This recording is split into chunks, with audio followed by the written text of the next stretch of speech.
Okay, let me ask you something. Have you ever, really paused to think if what you eat every single day is actually doing your body any favors? It's a great question because today we're doing a deep dive into some of those, everyday habits, eating, lifestyle things that seem totally normal. Right, completely standard stuff. But according to the sources we've looked at, they might not be quite as beneficial as we assume. Exactly. We've got excerpts from various studies, some analyses, and our goal here is really just to understand a bit better how these common routines could potentially be impacting our health down the line. Okay, sounds good. So where should we start? Maybe with diet. That seems fundamental. Yeah, definitely.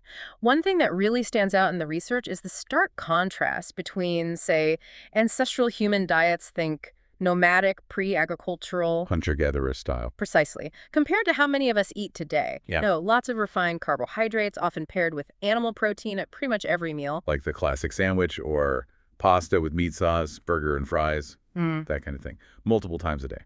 exactly that pattern. And what some research suggests is that this frequent combination, this mix of simple carbs and animal protein, it might throw our metabolism a bit off balance. Also, what's the proposed mechanism? Well, think about it.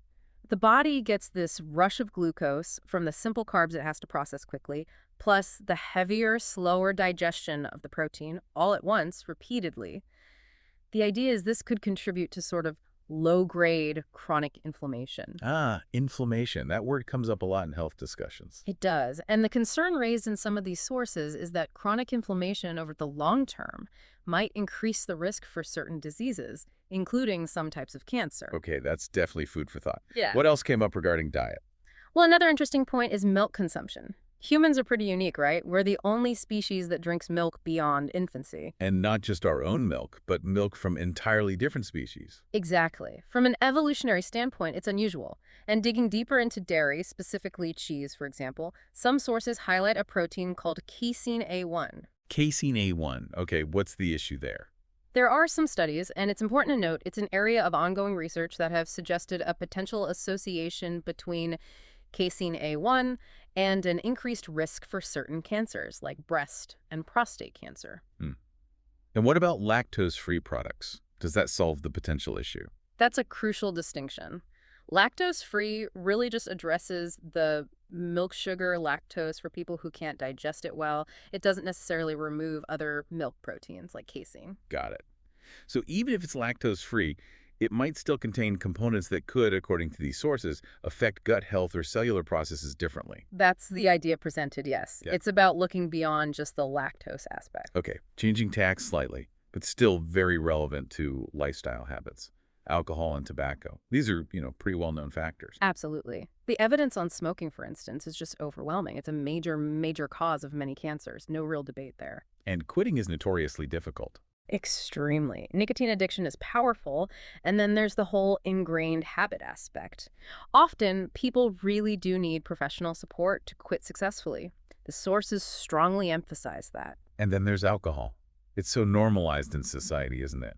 Celebrations, socializing. Totally normalized. But despite that social acceptance, the scientific consensus highlighted in our sources is pretty clear. Regular alcohol consumption is directly linked to an increased risk of various cancers: liver, esophageal, breast, colorectal, the list goes on. So even moderate consumption isn't risk-free. The sources suggest that the risk generally increases with the amount consumed, but yeah, even moderate amounts carry some risk. Reducing alcohol intake is framed as a potentially powerful health decision. It's interesting how, like you said, these things become normalized, and maybe we don't always connect the dots to the potential long-term health consequences mentioned in these studies. Exactly. It's easy to overlook the cumulative impact. So pulling this all together, what's the main takeaway? It feels like it could be a bit overwhelming or even scary. Yeah, and the goal isn't fear at all. It's more about empowerment through awareness, Understanding the potential implications allows us to make more conscious choices. Choices that align better with our long-term health goals. Precisely. It's not necessarily about drastic deprivation, but maybe making small, informed adjustments. These sources suggest that even minor shifts in daily habits could potentially make a significant difference to our overall well-being over time. Right. It comes back to that initial question, doesn't it? Mhm. Thinking actively about what we're doing. Yes. reflecting on whether our daily patterns are genuinely adding to our health or potentially taking away from it in subtle ways. It's about understanding the impact of our choices. Okay, so maybe a good final thought for everyone listening is this. Before your next meal or your next drink, just take a second to ask yourself, does this truly nourish me? Is this adding to my overall health? Something to ponder.